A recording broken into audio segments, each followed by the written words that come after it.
Audio nest में आपका स्वागत है। ये वो जगह है जहां आवाजें कहानियां बनती हैं। बिलियनियर ड्रामा की चमक, योद्धाओं की गाथाओं का जुनून, फैंटेसी की जादुई दुनिया, माफिया की रहस्यमयी कहानियां, रोमांस की धड़कनें और रहस्यों से भरी मिस्ट्रीज, सब कुछ एक ही जगह पर मिलता है। हर कहानी आपको उस दुनिया में ले जाएगी जहां पैसा, ताकत, प्यार और रहस्य टकराते हैं और जन्म लेती है एक नई दास्तान। वार्निंग, ये कहानी पूरी तरह काल्पनिक है, जिसे सिर्फ मनोरंजन के उद्देश्य से एडिट और अनुवादित किया गया है। इसमें दिखाए गए सभी पात्र, स्थान और घटनाएं लेखक की कल्पना का हिस्सा हैं।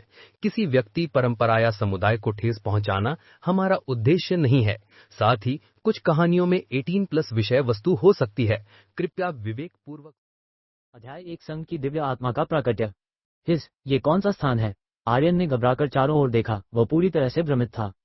वो घर पर विश्राम कर रहा था और अचानक जब उसकी आंख खुली तो वह इस अपरिचित स्थान पर था। सर्वश्रेष्ठ संघ की दिव्य आत्मा का बंधन शुरू, बंधन सफल। स्वामी है आर्यन। पहचान प्रवासी, आयु 18, जीवनसाथी अकेला। सर्वोच्च दिव्य कला कोई नहीं। संघ की दिव्य आत्मा, प्रवासी। क्या मैं किसी दूसरी दुनिया में आ गया हूँ? आर्यन हैरान रह गया। हालांकि पिछली दुनिया में उसका कोई परिवार नहीं था, पर यह सब कुछ बहुत अचानक हुआ था, है ना? सर्वश्रेष्ठ संघ की दिव्य आत्मा केवल स्वामी की सेवा करती है। ये पता लगा है कि स्वामी के पास कुछ भी नहीं है। आसपास के पावन क्षेत्र की खोज शुरू, चयन सफल, संघ की स्थापना हो रही है। स्थापना सफल। मैं क्या कहूँ, मैंने तो कुछ किया ही नहीं। आर्यन ने पास की चट्टान पर बने उस भव्य द्वार को देखा और पूरी तरह से स्तब्ध रह गया। जिज्ञासावश आर्यन धीरे धीरे पास गया और उसने देखा कि द्वार के ऊपर नाग और फीनिक्स शैली में 3 बड़े अक्षर लिखे हुए थे। आनंद संघ। जैसे ही उसने ये कहा, जिस जमीन पर वह खड़ा था वह बदलने लगी।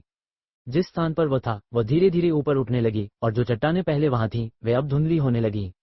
7 बड़ी चोटियां हवा में प्रकट हुई, जिन्हें चौड़ी सड़कें एक दूसरे से जोड़ रही थीं। मुख्य प्रवेश द्वार पर 99 सीढ़ियां भी प्रकट हो गईं। इस समय आर्यन सचमुच चौंक गया था। उसने सच में कुछ नहीं किया था। ये सब किसी चलचित्र की मंच सज्जा की तरह कैसे हो गया? दिव्य आत्मा, तुम वहां हो? इस समय आर्यन ने उलझन में दिव्य आत्मा से पूछा। केवल वही उसके सवालों का जवाब दे सकती थी। हाँ स्वामी, क्या कुछ हुआ? एक साफ ठंडी महिला की आवाज आर्यन के कानों में पड़ी। तुम एक देवी आत्मा हो? आर्यन ने अपनी आंखें चौड़ी करके कहा। यदि स्वामी संतुष्ट नहीं है तो संघ की दिव्य आत्मा पुरुष की आवाज में बदल सकती है। नहीं नहीं नहीं, इतनी तकलीफ की आवश्यकता नहीं है। आर्यन ने उसे तुरंत रोक दिया। क्या मजाक है? पुरुष की आवाज में बदलते ही उसकी सारी रुचि खत्म हो जाएगी। पहले ये समझते हैं कि मेरे सामने क्या हो रहा है।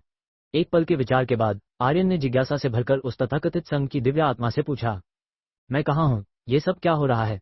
स्वामी, दुर्भाग्यवश नींद में आपकी मृत्यु हो गई और फिर आप इस दुनिया में आ गए। क्या कहा तुमने? नींद में मौत? तुम मुझे बद्दुआ दे रही हो? क्या सोने से कोई मर सकता है? आर्यन ने नाराज होकर कहा। क्या तुम यहाँ मेरी बेइज्जती करने आए हो? ये सच है स्वामी, सचमुच जितने बदनसीब हो सकते हैं उतने हैं। ठीक है, तो क्या तुम बता सकती हो कि मैं कहाँ हूँ? आर्यन ने थोड़ा खिन्न महसूस करते हुए कहा। स्वामी, जिस दुनिया में है वह है देवभूमि महाद्वीप।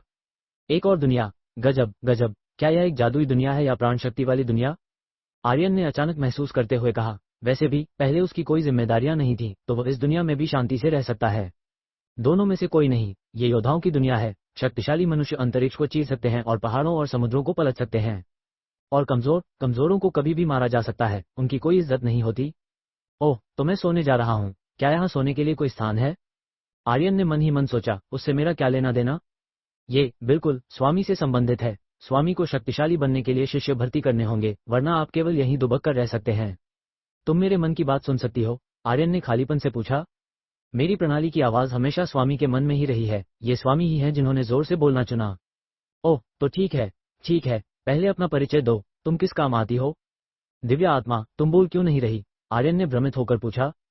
मेरा प्रणाली एक ऐसे स्वामी से बात नहीं करना चाहता जिसका मस्तिष्क सामान्य नहीं है। अरे, अब तुम्हें गुस्सा भी आता है। आज मैं तुम्हें देख लूंगा, मैं तुम्हें नहीं। माफ करना दिव्य आत्मा, कृपया जल्दी से अपना परिचय दो। आर्यन का लहजा तुरंत बदल गया और उसने तुरंत अपनी गलती मान ली। उसका रवैया बेहद ईमानदार था। दिव्य आत्मा, मेरा प्रणाली स्वामी की सेवा के लिए समर्पित है, आपको सर्वश्रेष्ठ संघ बनाने में मदद करने के लिए। बस इतना ही। आर्यन, ये तो बहुत सरल है। तुम ये क्यों नहीं बताती कि तुम कितनी अद्भुत हो? पता चला है कि स्वामी के पास रहने की कोई जगह नहीं है। संघ प्रमुख शिखर का निर्माण सफल। क्या संघ प्रमुख शिखर? वह कहाँ है? आर्यन ने भ्रमित होकर चारों ओर देखा। वहां कुछ भी नहीं था। क्या तुम मुझे बेवकूफ बनाने की कोशिश कर रही हो? स्वामी दरवाजा खोलकर देख सकते हैं। आर्यन ने आधा यकीन करते हुए आनंद संघ का दरवाजा खोला और जो उसकी आंखों के सामने आया वो एक शानदार और भव्य शिखर था। इसे शिखर कहना, इसे एक प्रांगण कहना बेहतर होगा, क्योंकि यह धुंध से घिरा हुआ था। बाहर से यह बस एक रहस्य था, लेकिन ये लोगों को और भी ज्यादा आकर्षित कर रहा था। उस पर बने निवास स्थान बस प्राचीन आलीशान भवन थे। एक चौड़ा रास्ता धीरे धीरे प्रकट हुआ और आर्यन जिज्ञासावश उसके पीछे पीछे अंदर चला गया। द्वार हालांकि अपने आप बंद हो गया, जिससे आर्यन चौंक गया। स्वामी को चिंता करने की आवश्यकता नहीं है। आनंद संघ का द्वार कोई नहीं तोड़ सकता, ये केवल एक स्वयंचालित बंदी है। मैं डरना तो नहीं चाहता, लेकिन तुमने अचानक दरवाजा बंद कर दिया, मुझे लगा तुम मुझे मारने जा रही हो। आर्यन ने मुंह बनाकर कहा। दिव्या आत्मा, वाह मेरे प्रिय, क्या दिखावा है। हालांकि आर्यन ने ये कहा, फिर भी वो संघ प्रमुख शिखर में चला गया। वो अब इस अपरिचित दुनिया में आ गया था। उसका सबसे बड़ा सहारा ये संघ की दिव्य आत्मा थी। चाहे उसे आना चाहिए था या नहीं, वो यहाँ था, तो अगर मरना ही है तो मर जाएंगे। आनंद संघ के संघ प्रमुख का पद आधिकारिक रूप से संभालने के लिए स्वामी को बधाई। पुरस्कार दिव्य कोटि का निष्क्रिय कौशल, संघ प्रमुख। पुरस्कार आनंद संघ की प्राण ऊर्जा 10 गुना बढ़ी। शिखर योद्धा की सर्वोच्च दिव्य कला। जैसे ही आर्यन संघ प्रमुख शिखर पर पहुंचा, संघ की दिव्य आत्मा का संदेश आया। क्या मतलब है कि मैंने अभी पद संभाला है, और यह निष्क्रिय कौशल, क्या ये और गंभीर नहीं हो सकता। संघ प्रमुख। संघ प्रमुख का निष्क्रिय कौशल स्वामी को आनंद संघ के भीतर अजेय बनाता है। गजब है, इतना अद्भुत। इस शिखर योद्धा का क्या मतलब है। ये दुनिया योद्धाओं की दुनिया है। स्तरों को योद्धा शिष्य, योद्धा, योद्धा गुरु, योद्धा स्वामी, योद्धा राजा, योद्धा सम्राट में विभाजित किया गया है। योद्धा पूर्वज, योद्धा ऋषि, योद्धा संत, योद्धा देव। आर्यन ने अपना सिर खुजलाते हुए कहा, तो मैं अभी एक नौसिखिया हूं, है ना। अगर स्वामी ऐसा ही सोचना चाहते हैं तो यह असंभव नहीं है। तो अगर मैं आनंद संघ में अजेय हूं और एक योद्धा देव मुझे मारना चाहता है, तो क्या तुम्हारा निष्क्रिय कौशल प्रभावी होगा। आर्यन ने भ्रमित होकर पूछा। प्रभावी, गजब। तो मुझे ये बताओ, अगर तुम आनंद संघ को यहाँ स्थापित करोगी तो कौन आएगा। आर्यन ने थोड़ा निशब्द महसूस करते हुए कहा। यह स्पष्ट रूप से एक सुनसान जगह थी और यह एक पहाड़ पर थी। क्या कुछ किसानों के आने का इंतजार करें। फिर उनसे पूछूं, क्या तुम्हें पत्नी चाहिए। अरे नहीं, क्या तुम शिष्य बनना चाहते हो। अगर हाँ, तो दंडवत प्रणाम करो और मैं तुम्हें अपना लूंगा। मजाक मत करो, हर कोई व्यस्त है। क्या यह मुझे बस यहाँ व्यर्थ बैठे रहने देना नहीं है। कृपया स्वयं खोज करें स्वामी। लेकिन आनंद संघ में शिष्यों की भर्ती के लिए आवश्यकताएं हैं। उन्हें 4 सितारा या उससे ऊपर की प्रतिभा की आवश्यकता है। ओह, तो प्रतिभा के कितने स्तर होते हैं। आर्यन इन बातों को नहीं समझता था, इसलिए वो केवल दिव्य आत्मा से ही पूछ सकता था। प्रतिभा को 5 सितारों में विभाजित किया गया है, जिसमें 1 सितारा सबसे कम और 5 सितारे सबसे ऊंचे हैं। क्या तुम मुझसे मजाक कर रही हो। मैं पूरे संघ में अकेला हूं और तुम चाहती हो कि मैं 4 सितारा प्रतिभा वाले प्रतिभाशाली लोगों की भर्ती करूं। मेरी सर्वोच्च दिव्य कला के साथ अगर मैं शिष्यों की भर्ती करता तो शायद 1 सितारा प्रतिभा वाले भी मुझे भाव नहीं देते। आर्यन ने असंतुष्ट होकर कहा। लेकिन दिव्य आत्मा से कोई जवाब नहीं मिला। अध्याय 2। क्या सच में कोई आ रहा है। हाय, मुझे बाहर जाना चाहिए। क्या होगा अगर किसी ने मुझे काट दिया। क्या वो एक अन्यायपूर्ण मौत नहीं होगी। मैं इंतजार करूंगा, लेकिन ये कब खत्म होगा। आर्यन हवा में तैरते हुए आहें भर रहा था। सही कहा, आर्यन अब न केवल एक योद्धा सम्राट की आकाशीय उड़ान का उपयोग कर सकता था, बल्कि एक योद्धा ऋषि के शून्य गमन का भी। हालांकि वो ऐसा केवल आनंद संघ के भीतर ही कर सकता था। बाहर वो कुछ भी नहीं था, बस एक योद्धा के शिखर पर एक छोटा सा नौसिखिया था। दिव्य आत्मा, तुम्हें मुझे कुछ साधना मार्ग, युद्ध कला या कुछ और तो देना ही होगा, है ना। आर्यन ने ऊब कर पूछा। एक संघ प्रमुख शिखर के अलावा अब उसके पास कुछ भी नहीं था। जब स्वामी एक शिष्य की भर्ती करेंगे तो आनंद संघ की विशेष साधना मार्ग और युद्ध कला शुरू हो जाएगी। क्या तुम मजाक नहीं कर रही हो। कौन सा बेवकूफ। आर्यन अपनी बात पूरी कर पाता उससे पहले ही 3 काले वस्त्रधारी एक सुंदर युवती का पीछा करते हुए आनंद संघ की ओर भागे। ओहो, कोई सच में आ गया। आर्यन द्वार के ऊपर तैरते हुए उन्हें देख रहा था। उस महिला की आंखें आनंद संघ शब्द देखकर चमक उठी और वह अंदर जाना चाहती थी, लेकिन 99 सीढ़ियों ने उसे रोक दिया। प्राण ऊर्जा का अवरोध, महिला ने आश्चर्य से कहा, और इस समय उसके पीछे के 3 काले वस्त्रधारी भी वहां पहुंच गए। दिव्य आत्मा, वे ऊपर क्यों नहीं आ रहे हैं। आर्यन ने थोड़ा भ्रमित महसूस करते हुए पूछा। 99 स्तरीय दिव्य सोपान का उपयोग आनंद संघ द्वारा एक शिष्य की चित्तवृत्ति का परीक्षण करने के लिए किया जाता है। चाहे कोई योद्धा सम्राट ही क्यों न आ जाए, वे स्वामी की अनुमति के बिना प्रवेश नहीं कर सकते। इतना शक्तिशाली, गजब। तो मैं उन्हें अंदर कैसे आने दूं। आर्यन ने उत्सुकता से पूछा। अगर वे अंदर नहीं आए तो वह क्या तमाशा देखेगा। इतनी दूर से कौन सुन सकता था कि वे क्या कह रहे हैं। स्वामी प्रतिबंध हटा सकते हैं। आर्यन ने ध्यान से महसूस किया और वास्तव में दिव्य सोपान से जुड़ने में कामयाब रहा। जब उसने प्रतिबंध हटवा दिया तो आर्यन तमाशा देखता रहा। प्रतिबंध हट गया। जैसे ही सुंदर युवती मरने मारने की तैयारी कर रही थी, उसने अचानक पाया कि दिव्य सोपान पर कोई प्रतिबंध नहीं था।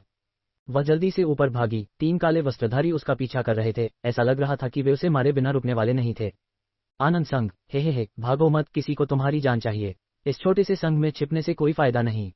अगुवाई कर रहे काले वस्त्रधारी ने भयंकर रूप से कहा। मुझे ये सोचने की आवश्यकता नहीं है कि उस नीच औरत ने तुम्हें भेजा है। वैसे भी कहीं और जाने की जगह नहीं है। बुरे से बुरा यही होगा कि हम दोनों बर्बाद हो जाएंगे।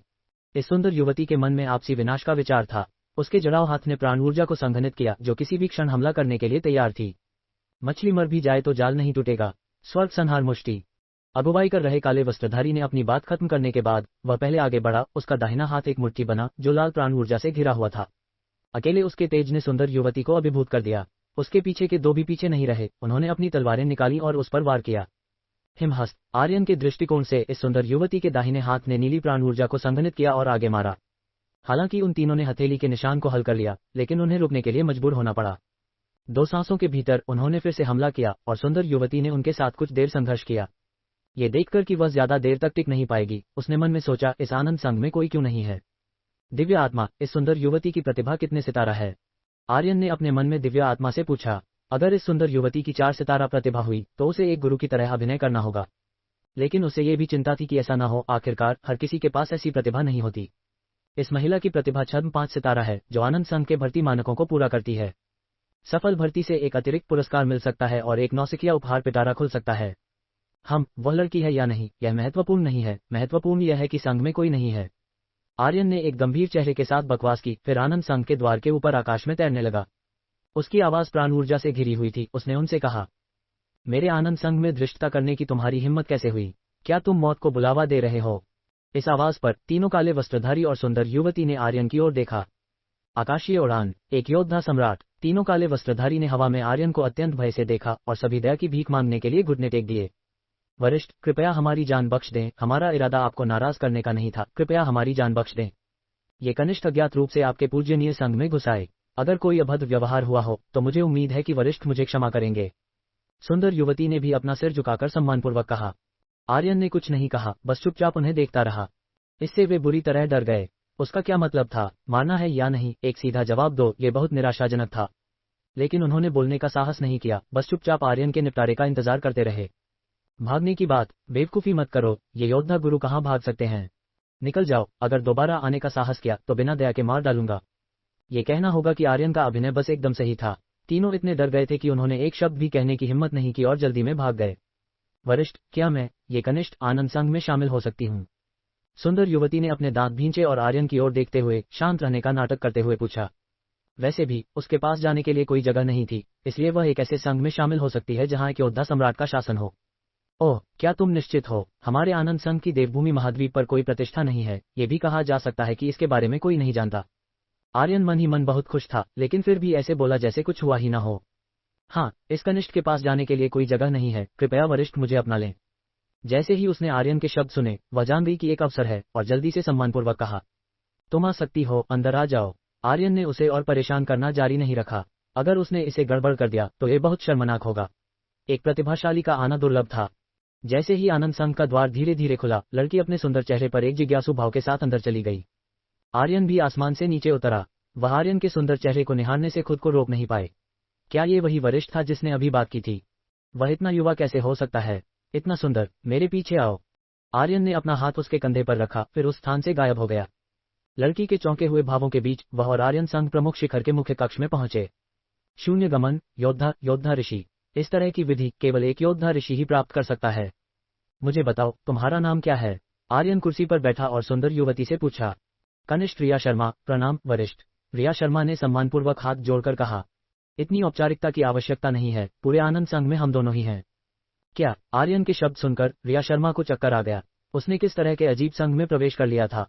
लेकिन ये फिर भी अच्छा था, एक योद्धा ऋषि संघ प्रमुख के साथ वह इस दुनिया में पावन क्षेत्र को छोड़कर कहीं भी जा सकती थी।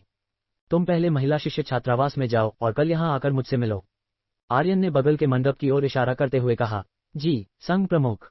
रिया शर्मा ने ज्यादा नहीं सोचा और तुरंत उस मंडप की ओर चल दी जिसकी ओर आर्यन ने इशारा किया था।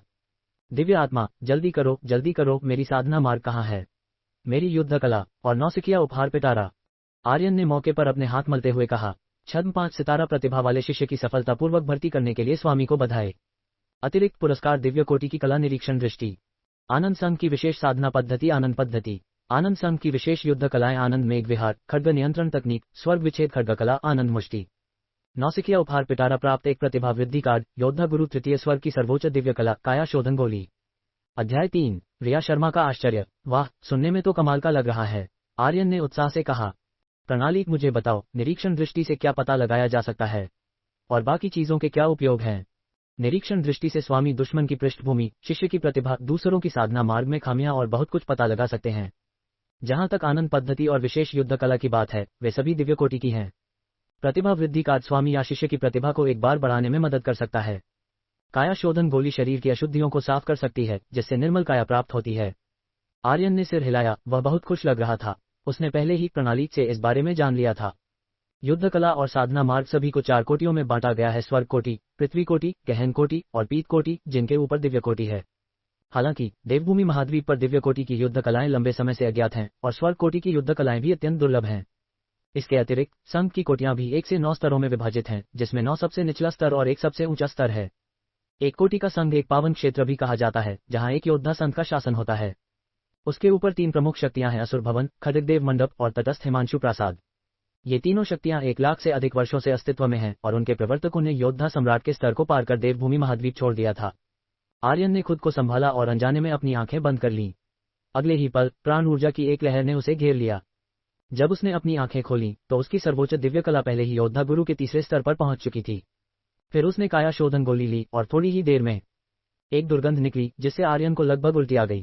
प्रणाली, तुम्हें मुझे पहले बताना चाहिए था। ये कहने के बाद आर्यन संघ प्रमुख मंडप में नहाने के लिए भागा और काफी देर बाद साफ होकर बाहर निकला। उसे आश्चर्य हुआ कि वह वास्तव में धूल जमा न होने की स्थिति प्राप्त कर सकता था। क्या यही निर्मल काया है? कितनी सुविधाजनक। ओह हाँ, एक प्रतिभा वृद्धि कार्ड भी है। आर्यन ने अपनी प्रतिभा की जांच की। उसका मुंह लगभग टेढ़ा हो गया। स्वामी आर्यन, लिंग पुरुष, जीवन साथी अकेला, प्रतिभा 0 सितारे, सर्वोच्च दिव्य कला योद्धा गुरु तृतीय स्वर्ग। क्या मैं इतना कमजोर हूँ? 0 सितारे। प्रणाली, ये बहुत ज्यादा है, आर्यन ने शिकायत की। ये प्रणाली द्वारा स्वामी की क्षमता के आधार पर आंकी गई प्रतिभा है, इसमें कोई झूठ नहीं है। ठीक है, प्रतिभा वृद्धि कार्ड का उपयोग करो, एक फूल की आवाज के साथ। प्रणाली के स्थान में प्रतिभा वृद्धि कार्ड तुरंत गायब हो गया और आर्यन ने प्राण ऊर्जा के अवशोषण में एक महत्वपूर्ण वृद्धि महसूस की। क्या प्रतिभा होने का एहसास ऐसा होता है? मैं सच में जानना चाहता हूं कि उस रिया शर्मा की अवशोषण गति कितनी तेज है। आर्यन ने आसपास की प्राण ऊर्जा को महसूस करने के बाद आह भरी। रिया शर्मा के बारे में सोचते ही वह अचानक थोड़ा निराश हो गया। प्रणाली, मैं आनंद पद्धति और आनंद मेघ विहार और उन दूसरों को कैसे सीखूं? तभी आर्यन को याद आया कि उसके पास कोई साधना मार्ग नहीं है। वह किस लिए साधना कर रहा था? वह बस यूं ही प्राण ऊर्जा को अवशोषित कर रहा था। स्वामी अब सब कुछ सीख चुके हैं। मैंने कब? जैसे ही आर्यन जवाब देने वाला था, उसके दिमाग में अपरिचित यादों की एक लहर दौड़ गई। आनंद पद्धति और अन्य साधना मार्ग और युद्ध कलाएं सीधे सीख ली गई थीं। आनंद पद्धति को 9 स्तरों में बांटा गया है। पहला स्तर प्राण ऊर्जा अवशोषण की गति को 10 गुना बढ़ा सकता है, जो उत्तरोत्तर जमा होता है। 9वें स्तर पर 100 गुना तक पहुंचता है। युद्ध कलाओं में यह नहीं है, लेकिन साधना की प्राप्ति जितनी अधिक होगी, शक्ति उतनी ही मजबूत होगी। तो मेरा आनंद संघ मूल रूप से सभी खड्ग साधक हैं। स्वर्ग विच्छेद खड्ग कला और खड्ग नियंत्रण तकनीक सभी खड्ग साधकों के लिए हैं। ये केवल आनंद संघ की विशेष कलाएं हैं। आनंद पद्धति सभी चीजों को प्राप्त कर सकती है। हिमगुण वाले योद्धा जो आनंद पद्धति की साधना करते हैं, वे केवल हिमगुण वाली प्राण ऊर्जा को अवशोषित करेंगे। कोई भी इसकी साधना कर सकता है। आर्यन ने सिर हिलाया, फिर पूछा, तो तुम्हारे अनुसार क्या होगा अगर कोई इसे सीखकर भाग जाए? आनंद संघ में शामिल होने पर विश्वासघात वर्जित है। यदि कोई हत्या है या विद्रोही विचार रखता है, तो प्रणाली तुरंत स्वामी को सचेत करेगी, जो सीधे उन्हें नष्ट करने या आनंद संघ से जुड़ी सभी यादों को मिटाने का विकल्प चुन सकते हैं, जिसमें साधना मार्ग और युद्ध कलाएं भी शामिल हैं। हिस, ये शक्तिशाली है। मेरी प्रणाली। आर्यन चौंकने से खुद को नहीं रोक सका। ये वास्तव में अद्भुत था। रुको, प्रणाली, तुमने जिस प्रतिभा वृद्धि कार्ड का उल्लेख किया था, अगर मैं उसका उपयोग 3 सितारा प्रतिभा वाले प्रतिभाशाली को बढ़ाने के लिए करता हूं, तो क्या मैं उसे शिष्य के रूप में ले सकता हूं? आर्यन ने ऐसा इसलिए सोचा क्योंकि 4 सितारा प्रतिभा वाले प्रतिभाशाली शायद बहुत दुर्लभ थे। हाँ, लेकिन प्रणाली बाजार अभी खुला नहीं है, इसलिए स्वामी उन्हें केवल नए शिष्यों की भर्ती करके ही प्राप्त कर सकते हैं। मुझे पता था कि यह इतना आसान नहीं होगा। आर्यन की प्रणाली के साथ संवाद करने की कोई इच्छा नहीं थी। वह अपने संघ प्रमुख मंडप के कमरे में वापस गया और सो गया। अल्पविराम। अगली सुबह रिया शर्मा मुख्य कक्ष में आज्ञाकारी रूप से प्रकट हुई, आर्यन का इंतजार कर रही थी। हालांकि 1 घंटा बीत गया और आर्यन अभी भी बाहर नहीं आया था। रिया शर्मा ने सोचा कि आर्यन किसी काम में देरी कर रहा है। 2 घंटे बीत गए। रिया शर्मा के सुंदर चेहरे पर कुछ झुंझलाहट दिखाई दी। 3 घंटे बीत गए। जैसे ही रिया शर्मा इतनी निराश हो गई कि उसे खून की उल्टी करने का मन कर रहा था, आर्यन अंततः प्रकट हुआ। सुप्रभात, तुम्हारा अनानास सुप्रभात। क्या तुम सुआ हो? इतनी देर से उठ रहे हो? रिया शर्मा ने जल्दी से अपने विचारों को दबाया और सम्मानपूर्वक झुकी। सुप्रभात, चूंकि तुम मेरे आनंद संघ में शामिल हो गई हो, अब तुम्हें हमारे संघ की साधना मार्ग प्रदान करने का समय आ गया है, आर्यन ने रिया शर्मा को देखते हुए धीरे से कहा। ये सुनने के बाद रिया शर्मा कुछ चौंक गई, क्योंकि उसने पाया कि आर्यन की सर्वोच्च दिव्य कला अब उससे भी कम थी। वह केवल योद्धा गुरु के 3वें स्तर पर था, जबकि वह योद्धा गुरु के 5वें स्तर पर थी। हालांकि उसे जल्दी ही राहत महसूस हुई। यह शायद एक वरिष्ठ विशेषज्ञ की विनम्रता थी। संघ प्रमुख, क्या आप शर्मा की उत्पत्ति के बारे में उत्सुक नहीं हैं? मैं और कहने की आवश्यकता नहीं है। हालांकि मेरा आनंद संघ कोई बड़ा संघ नहीं है, लेकिन यह ऐसा भी नहीं है जिसे कोई भी धमका सके। जब तक तुम मेरे आनंद संघ के क्षेत्र में हो, मैं तुम्हारी सुरक्षा की गारंटी देता हूं। चाहे खड्गदेव मंडप का स्वामी ही क्यों न आ जाए, वह तुम्हें नुकसान नहीं पहुंचा सकता। आर्यन के शब्दों ने रिया शर्मा को चकित कर दिया। क्या वह सच में इतना अभिमानी था? क्या उसके पास सच में क्षमता थी, या वह बड़ा चढ़ाकर कह रहा था? जी धन्यवाद संघ प्रमुख। रिया शर्मा अभी अभी आर्यन से मिली थी और उसने अपनी उत्पत्ति के बारे में बहुत कुछ नहीं बताया। ये हमारे संघ की विशेष साधना पद्धति, आनंद पद्धति है। तुम्हें फिर से साधना करने की आवश्यकता नहीं है। चाहे तुम्हारी प्राण ऊर्जा का कोई भी गुण हो, इसे बदला जा सकता है। ये हमारे संघ की विशेष गति युद्ध कला, आनंद मेघ विहार है, और एक आक्रमण युद्ध कला, आनंद मुष्टि भी है। आर्यन ने रिया शर्मा के सिर पर इशारा किया और प्रकाश का एक गोला उसके दिमाग की ओर तैर गया। इससे पहले कि वह प्रतिक्रिया कर पाती, आनंद पद्धति, आनंद मेघ विहार और आनंद मुष्टि की साधना विधियां उसके दिमाग में प्रकट हो गईं। क्या यह एक दिव्य कोटि की साधना मार्ग है? दिव्य कोटि की गति तकनीक, दिव्य कोटि की युद्ध कला। रिया शर्मा ने आर्यन को सदमे में देखा। इस आनंद संघ की उत्पत्ति क्या थी? ये वास्तव में इतना भयानक था। दिव्य कोटि की साधना मार्ग और युद्ध कलाएं, जो देवभूमि महाद्वीप से दसियों हजार वर्षों से अज्ञात थीं, वास्तव में इस स्पष्ट छोटे संघ में प्रकट हुई थीं। या ये था कि वे मूल रूप से उनके द्वारा ही पारित की गई थीं। तो उनके पूर्वज जरूर योद्धा सम्राट को पार कर चुके होंगे। और कुछ कहने की आवश्यकता नहीं है। नीचे जाओ और साधना करो। 3 दिनों में बाहर जाकर एक प्रचार लगाओ कि मेरा आनंद संघ शिष्यों की भर्ती कर रहा है। ओह जी, रिया शर्मा थोड़ी हैरान थी। जैसे ही वह शामिल हुई, इस आनंद संघ ने शिष्यों की भर्ती करने का फैसला क्यों कर लिया? क्या यह अचानक प्रबुद्ध हो गया था? अध्याय 4, गुरुत्व कक्ष। रिया शर्मा संदेह के साथ पीछे हट गई और उसने इस बारे में और न सोचने का फैसला किया। आखिरकार मेरे पास काम करवाने के लिए कोई तो है। मैं संघ प्रमुख हूं, इसलिए मुझे शांत रहना होगा, वरना मैं किसी भी पल मर सकता हूं। रिया शर्मा को जाते देख आर्यन ने खुद से कहा। स्पष्ट रूप से कहें तो वह मौत से डरता था और बस एक आलसी मनुष्य बनना चाहता था। उसकी कोई बड़ी महत्वाकांक्षा नहीं थी। वह बस एक पत्नी ढूंढना चाहता था और शक्तिशाली बनने के बाद अपनी जिंदगी बिताना चाहता था। शिष्यों की भर्ती की बात करें तो हम फिर सिर्फ दिखावे के लिए था। 4 सितारा प्रतिभा वाले इतने सारे प्रतिभाशाली लोग आनंद संघ में कैसे आ सकते हैं? स्वामी की नकारात्मक भावनाओं का पता चला। गुरुत्व कक्ष अब खुला है। यह क्या विपदा है? गुरुत्व कक्ष, ये किस लिए है? ये सुनकर आर्यन थोड़ा भ्रमित हो गया। गुरुत्व कक्ष एक योद्धा को दबाव महसूस करने की अनुमति देता है, जिससे साधना की गति बढ़ती है और प्राण ऊर्जा की सघनता मजबूत होती है। ये 9 स्तरों में विभाजित है।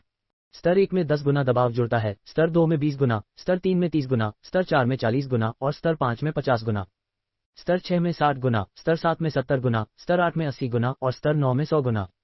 आर्यन, तो ये कहाँ है? एक सरसराहट के साथ संघ प्रमुख शिखर के बाईं ओर एक खाली स्थान पर हवा में एक मंडप प्रकट हुआ।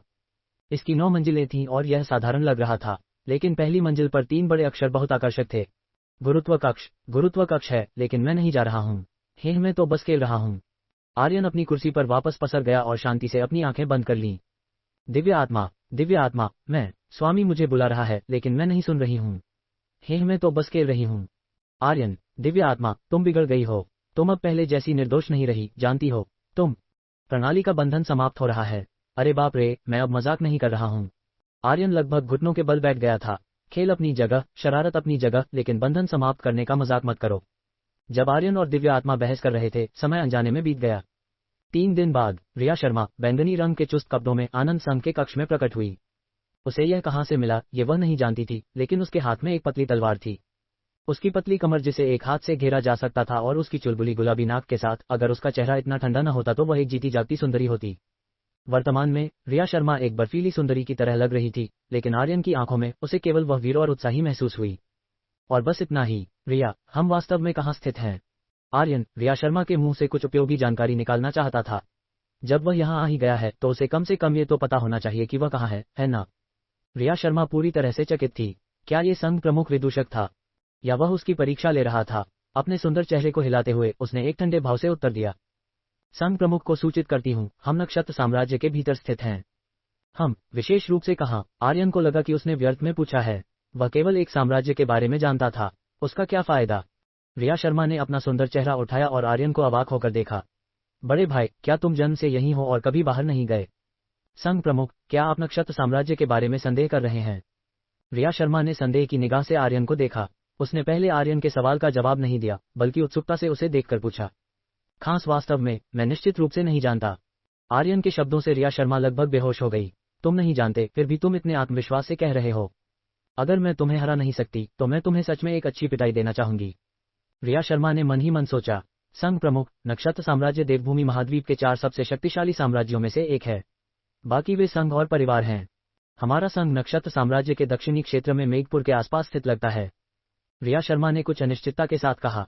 उसे भी यहाँ पीछा करके लाया गया था, तो वह इतनी विस्तृत जानकारी कैसे जान सकती थी? वैसे भी यह मेघपुर से दूर नहीं था, तो ये होना चाहिए। ओ, तो तुम उस मेघपुर में जाओ और खबर की घोषणा करो। बस कहो कि मेरा आनंद संघ शिष्यों की भर्ती कर रहा है। आर्यन के शब्दों ने रिया शर्मा की पलकें झपका दी। तुम इतनी शक्तिशाली सर्वोच्च दिव्य कला के साथ चाहते हो कि मैं, एक कमजोर महिला, जाऊं? क्या तुम्हें डर नहीं है कि मुझे खतरे का सामना करना पड़ेगा? हालांकि मेघपुर बड़ा नहीं है, फिर भी कुछ योद्धा स्वामी विशेषज्ञ हैं। जैसे कि रिया शर्मा के विचारों को समझते हुए आर्यन ने अपना हाथ हिलाया और कहा, तुम्हें चिंता करने की आवश्यकता नहीं है। हमारे संघ के आनंद मेघ विहार के पूरी तरह से इस्तेमाल से एक योद्धा स्वामी भी तुम्हें पकड़ नहीं सकता, जब तक कि तुम्हारी किस्मत खराब न हो और तुम्हारी प्राण ऊर्जा खत्म न हो जाए। ओ जी, संघ प्रमुख। रिया शर्मा ने वास्तव में कोई आनंद मेघ विहार नहीं सीखा था।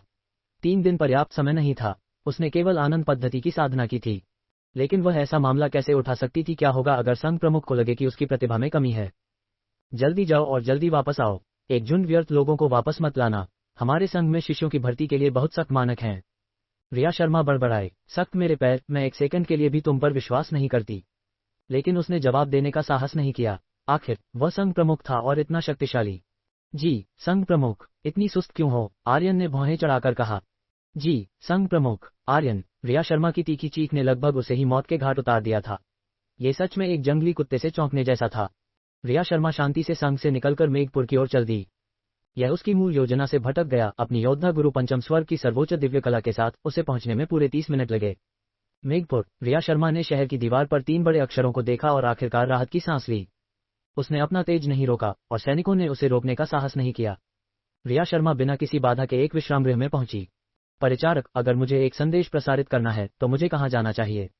रिया शर्मा ने विश्राम गृह के परिचारक से ठंडी आवाज में पूछा, जैसे कि वह उसके लाखों का कर्जदार हो। परिचारक ने ऐसी सुंदर परी कभी नहीं देखी थी। उसने सिर हिलाया और झुका, एक चापलूसी भरा भाव दिखाते हुए। परी बहन, अगर आप एक संदेश प्रसारित करना चाहती हैं तो आप हमारी विश्राम गृह में आ सकती हैं। मैं चाहती हूं कि पूरा शहर जाने। क्या तुम्हारी विश्राम गृह ऐसा कर सकती है? रिया शर्मा ने उसे संदेह की निगाह से देखकर कहा। ओह खैर, हाँ, हम कर सकते हैं, लेकिन यह। परिचारक का भाव हिचकिचाहट भरा था। कोई भी आंखों वाला मनुष्य बता सकता था कि वह फायदे मांग रहा था, लेकिन रिया शर्मा दुर्भाग्य से समझ नहीं पाए। लेकिन क्या? आसपास के लोग हंसने से खुद को नहीं रोक सके। हा, ये परी बहन अभी भी दुनियादारी से अपरिचित है। मेरी राय में वह बस निर्दोष है। यहाँ तक कि रिया शर्मा जितनी भूली थी, समझ गई कि क्या हो रहा है। उसने परिचारक को घूरा, अपना योद्धा गुरु का तेज प्रकट करते हुए। एक योद्धा गुरु विशेषज्ञ। इस पर आसपास के लोग और हंसने का साहस नहीं कर सके और जल्दी से भाग गए। उन्होंने अभी अभी एक योद्धा गुरु विशेषज्ञ का मजाक उड़ाया था। इस मेघपुर में एक योद्धा गुरु पहले से ही एक विशेषज्ञ माना जाता था, क्योंकि यहाँ केवल कुछ ही योद्धा स्वामी थे। परिचारक डर के मारे अपने परिधान में पेशाब कर चुका था। वह केवल कुछ फायदे चाहता था, लेकिन उसने एक योद्धा गुरु को उकसा दिया। जाओ, मेघपुर को सूचित करो कि मेरा आनंद संघ शिष्यों की भर्ती शुरू कर रहा है। पता शहर से 20 ली बाहर है। रिया शर्मा ने परिचारक पर चिल्लाया। जी, परी महोदया, कृपया निश्चिंत रहें। परिचारक ने कड़वे चेहरे से जवाब दिया। अब ये बहुत अच्छा था। न केवल उसे कोई फायदा नहीं मिला, बल्कि उसे अपनी जेब से प्रचार के लिए भी भुगतान करना पड़ा। अगले ही पल रिया शर्मा ने परिचारक को एक चांदी का सिक्का फेंका। यह चांदी लो और यह काम करो, वरना। रिया शर्मा ने परिचारक को ठंडे लहजे से देखकर कहा। जी, धन्यवाद परी महोदया। यह विनम्र व्यक्ति निश्चित रूप से यह काम करेगा। परिचारक ने झुककर और सिर हिलाकर कहा। उसने सोचा था कि उसे अपनी जेब से भुगतान करना होगा। आखिरकार इस दुनिया में उत्पीड़न असामान्य नहीं था और कमजोरी मूल पाप थी। यही वजह है कि आसपास के लोग इतनी घबराहट में चले गए। अध्याय 5। प्रतिभा की कमी। रिया शर्मा जाने ही वाली थी कि उसने देखा कि लोगों का एक बड़ा समूह उसे घेरे हुए है। नेता एक हट्टा कट्टा आदमी था जो सादे वस्त्र पहने हुए था, धीरे धीरे रिया शर्मा की ओर बढ़ रहा था। योद्धा स्वामी। रिया शर्मा ने हटे कट्टे आदमी के खुले तेज को देखा, थोड़ी हैरान हुई। उसे उम्मीद नहीं थी कि इतनी जल्दी एक योद्धा स्वामी विशेषज्ञ का सामना करना पड़ेगा। मिस, मैं विक्रम सिंह हूँ, मेघपुर का नगरपति। क्या मैं पूछ सकता हूँ कि आपने इतनी हलचल क्यों मचाई है? विक्रम सिंह ने रिया शर्मा के सुंदर चेहरे को देखा, उसकी आंखें चमक उठीं। क्या ठंडी सुंदरी है। मैं अपने संघ प्रमुख के आदेश से एक शिष्य की भर्ती करने आई हूँ। रिया शर्मा ज्यादा डरी नहीं थी। अगर उसके साथ कुछ हो जाता तो वह अविश्वसनीय संघ प्रमुख शायद मेघपुर को नष्ट कर देता। शायद। संघ प्रमुख, क्या मैं पूछ सकता हूँ कि आपके संघ या गुट से हैं, मिस? विक्रम सिंह ने रिया शर्मा को आश्चर्य से देखा। आसपास केवल 3 नौवीं कोटि के संघ थे। हालांकि उनके संघों में सबसे मजबूत विशेषज्ञ केवल योद्धा गुरु के शिखर पर थे, और इस महिला की सर्वोच्च दिव्य कला स्पष्ट रूप से एक योद्धा गुरु की थी। क्या ये छावनी शहर का कोई संघ हो सकता है? आनंद संघ, रिया शर्मा ने उदासीनता से कहा। आनंद संघ? विक्रम सिंह हक्का बक्का रह गया। उसने इस संघ के बारे में पहले कभी नहीं सुना था। नगरपति विक्रम, मुझे अभी भी अपने संघ प्रमुख को सूचित करना है, इसलिए मैं ज्यादा देर नहीं रुकूंगी। रिया शर्मा के बोलने के बाद उसने अपने पैर उठाए और उस स्थान से चली गई। विक्रम सिंह ने उसे नहीं रोका। इसके बजाय उसने कांपते हुए परिचारक से पूछा, इस महिला का मूल क्या है? क्या उसने बताया कि आनंद संघ कहाँ है? नगरपति, उसने कहा कि यह मेघपुर से लगभग 20 ली बाहर है। बाकी यह विनम्र व्यक्ति नहीं जानता। परिचारक ने विक्रम सिंह को आतंक से देखा, थोड़ा डरा हुआ। ये नगरपति था, सर्वोच्च दिव्य कला में एक योद्धा स्वामी, बहुत भयानक। 20 ली, चलो वापस चलते हैं। विक्रम सिंह ने हाथ हिलाया, नगर रक्षक को पीछे हटने का आदेश दिया। जी, रोहन, तुम उसका पीछा करो और देखो कि उस आनंद संघ का मूल क्या है। विक्रम सिंह ने अपने बगल में योद्धा गुरु सर्वोच्च दिव्य कला वाले एक युवक से कहा। जी, नगरपति। रोहन नामक युवक ने झुककर हाथ जोड़े और फिर रिया शर्मा का पीछा करने लगा। विक्रम सिंह के जाने के बाद परिचारक ने पूरे मेघपुर में बड़ा चढ़ाकर प्रचार करना शुरू कर दिया। सब लोग आकर देखो, अमर देवी का संघ शिष्यों की भर्ती कर रहा है। पता शहर से लगभग 20 ली बाहर है। आप सुंदरी का दिल भी जीत सकते हैं, अवसर न चुकें। बूम, भीड़ तुरंत कोलाहल में फट पड़ी। कौन सी अमर देवी? क्या मेघपुर में केवल कृष्ण व्याघ्र द्वार, प्रचंड खड्गगुट और वज्रमुष्टि संघ नहीं है? तुम यह नहीं जानते, कुछ समय पहले एक स्वर्ग की अप्सरा जैसी सुंदरी यहाँ आई थी, और उसकी सर्वोच्च दिव्य कला भी एक योद्धा गुरु की है। क्या, एक स्वर्ग की अप्सरा? तुम मजाक कर रहे हो? और एक योद्धा गुरु? ऐसी ताकत तो केवल उन छावनी शहर के संघों में मिलती है ना? उस अमर देवी बहन का वास्तव में एक संघ है। वाह, मुझे आनंद संघ में जरूर शामिल होना चाहिए। बात फैल गई और उन्होंने पहले ही रिया शर्मा को एक देवी कहना शुरू कर दिया था। इस कोलाहल के तहत शहर के हजारों लोग उस दिशा में गए जिसका परिचारक ने उल्लेख किया था, जो वास्तव में भयानक था। आनंद संघ वापस जाते समय रिया शर्मा ने महसूस किया कि एक तेज जो उससे कमजोर नहीं था, उसका पीछा कर रहा था। क्या यह विक्रम सिंह का अधीनस्थ है? या? रिया शर्मा की आंखें सिकुड़ गईं और वह तुरंत इसकी पुष्टि नहीं कर सकी, इसलिए उसने गति बढ़ाई और आनंद संघ की ओर भाग गई। कोई भी हो, जब तक वह संघ में लौटती है, वह सुरक्षित रहेगी। आखिर संघ प्रमुख के पास योद्धा ऋषि से ऊपर की सर्वोच्च दिव्य कला थी। रोचक, क्या उसने मुझे खोज लिया? रोहन ने रिया शर्मा को गति बढ़ाते हुए देखा, खुद से बड़बड़ाया और उसका पीछा किया। रिया शर्मा ने रोहन को देखा, जो उसके पीछे लगा हुआ था, झुंझलाहट महसूस कर रही थी। वह बाहर आने से पहले आनंद मेघ विहार क्यों नहीं सीखी? रोहन का हमला करने का कोई इरादा नहीं था। जब उसे खोज लिया गया तो वह खुलेआम रिया शर्मा का पीछा करेगा। लेकिन 30 मिनट बाद जब उसने रिया शर्मा का पीछा करते हुए आनंद संघ तक पहुंचा तो वह थोड़ा हक्का बक्का रह गया। वह 99 स्तरीय दिव्य सोपान पर एक भी कदम नहीं रख सका। रिया शर्मा ने आखिरकार राहत की सांस ली और रोहन को देखकर कहा, तुम विक्रम सिंह के भेजे हुए व्यक्ति हो, है ना? वापस जाकर उसे बताओ कि अगर वह आनंद संघ को समझना चाहता है तो उसे एक औपचारिक यात्रा अनुरोध तैयार करना चाहिए। अहंकारी, एक मामूली शिष्य मुझे कैसे रोक सकता है? पर्वत कंपाने वाली मुट्ठी। रोहन ये सुनकर गुस्से में आ गया। पीली प्राण ऊर्जा ने उसके दाहिने हाथ को घेर लिया और उसने उसे दिव्य सोपान की ओर पटक दिया। नतीजतन ये व्यर्थ था, एक लहर भी नहीं उठी। इस बिंदु पर रोहन जानता था कि आनंद संघ शायद सरल नहीं था। उसने 3 शब्दों आनंद संघ को आशंका से देखा। उसने तुरंत इस मामले की सूचना मेघपुर को दी। यह मामला कोई छोटा नहीं था, उसे जल्दी लौटना था। रिया शर्मा ने रोहन को जाते हुए देखा, उसका बर्फीला भाव धीरे धीरे नर्म हो गया और वह संघ की ओर मुड़ गई। आर्यन मुख्य कक्ष में था, अपनी आंखें बंद करके आनंद पद्धति की साधना कर रहा था। वह अभी भी योद्धा गुरु तृतीय परत पर एक नौसिखिया था।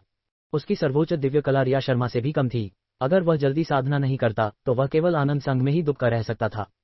रिया शर्मा मुख्य कक्ष में दाखिल हुई और आर्यन को अपनी आंखें बंद करके देखा। वह मदद नहीं कर सकी लेकिन पुकारा, संघ प्रमुख। आर्यन ने तुरंत अपनी आंखें खोली और रिया शर्मा को देखकर उत्सुकता से पूछा, तुम पहले ही वापस आ गई? चीजें कैसी हैं?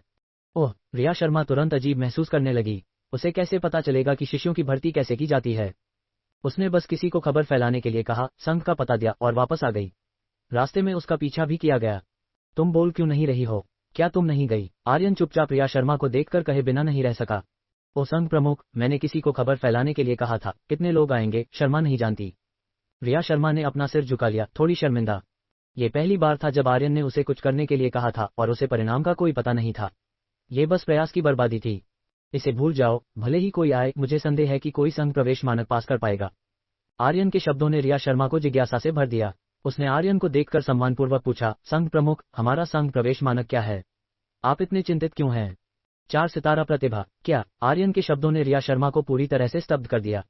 4 सितारा प्रतिभा, ये वे शिष्य थे जिन्हें पावन क्षेत्र भर्ती करने के लिए दौड़ती। क्या आप निश्चित हैं कि आप मजाक नहीं कर रहे हैं? लेकिन आर्यन के गंभीर भाव को देखकर उसका चेहरा थोड़ा गंभीर हो गया। क्या ये वास्तव में सच था? संघ प्रमुख, शर्मा की प्रतिभा भी आवश्यकता को पूरा नहीं करती है, तो क्यों?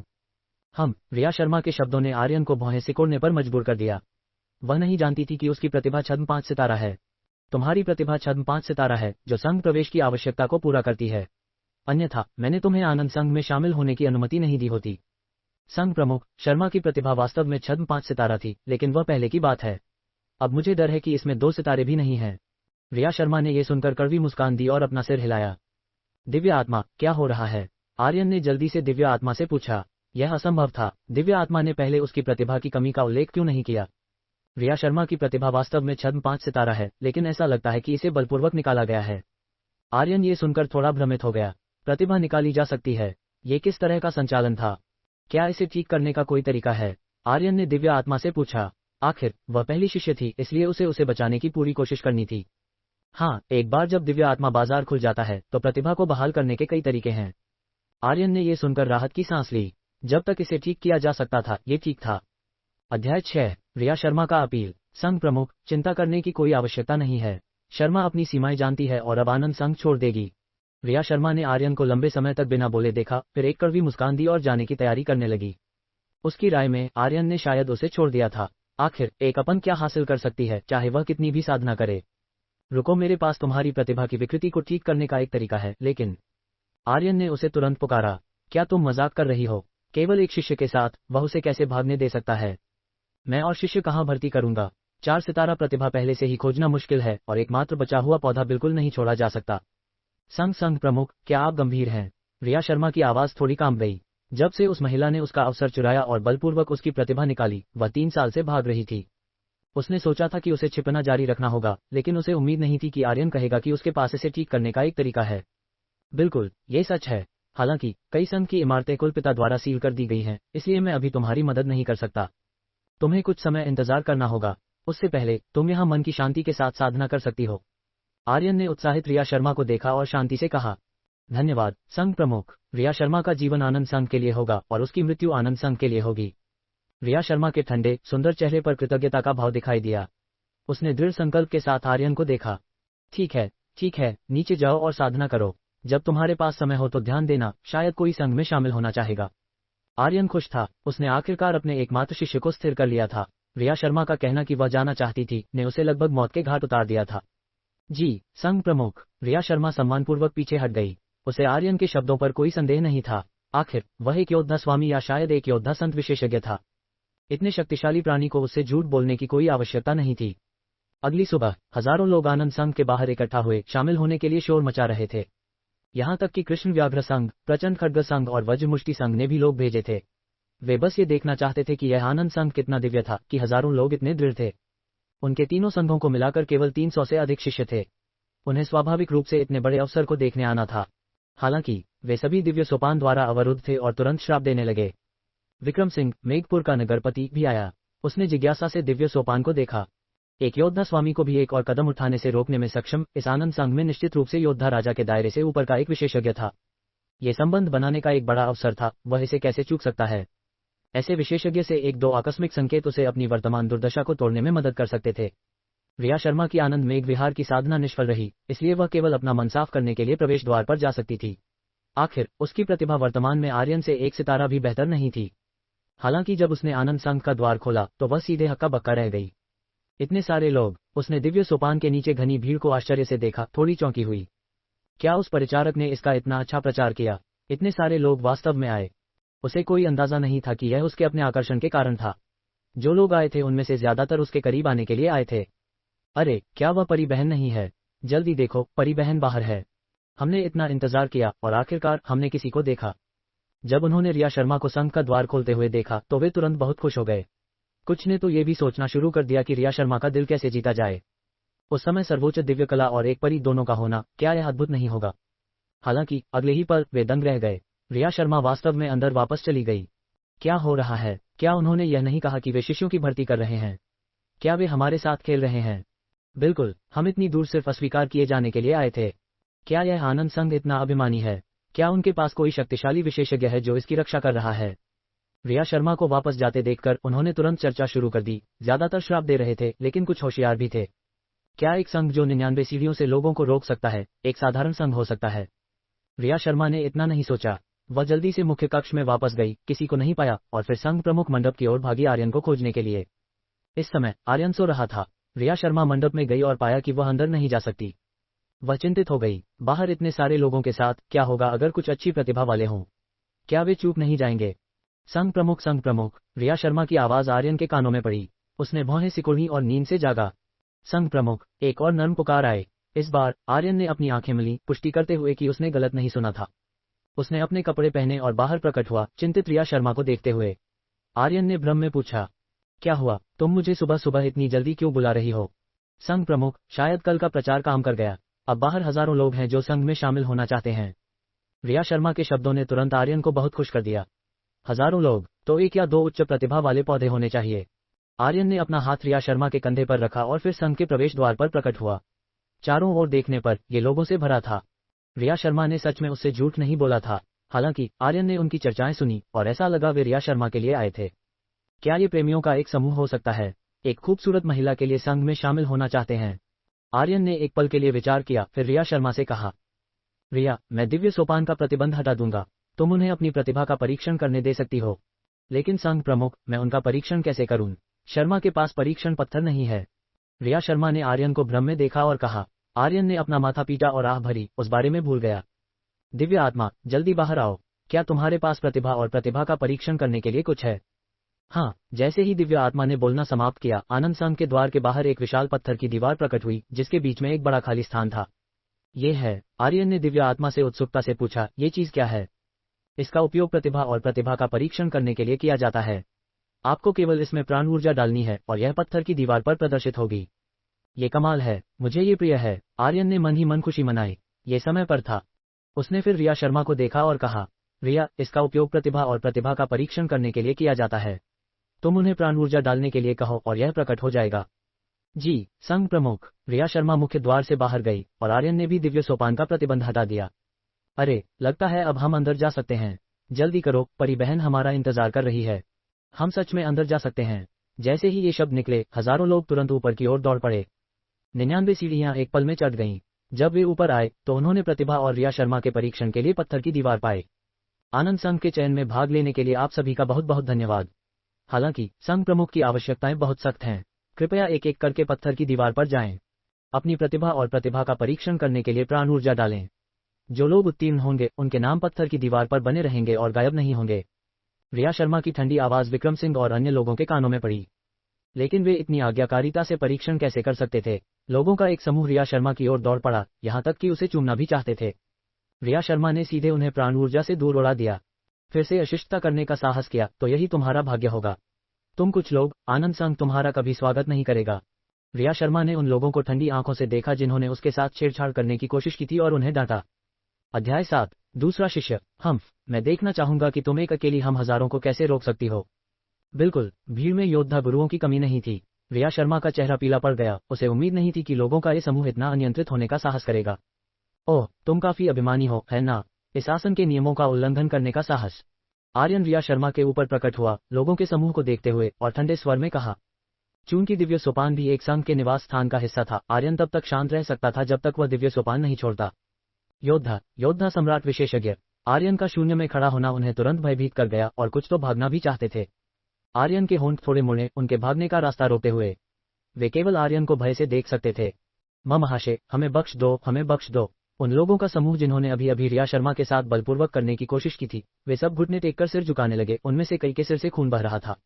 उन्होंने कभी कल्पना भी नहीं की होगी कि इस अस्पष्ट आनंद संघ में वास्तव में एक योद्धा सम्राट विशेषज्ञ देखरेख कर रहा है। ऐसा विशेषज्ञ शाही राजधानी में भी एक सम्मानित अस्तित्व था। इस दुनिया में संघ ऊंचे खड़े थे और 4 साम्राज्य केवल व्यवस्था बनाए रखते थे। एक पावन क्षेत्र के सामने उन्हें आसानी से नष्ट किया जा सकता था।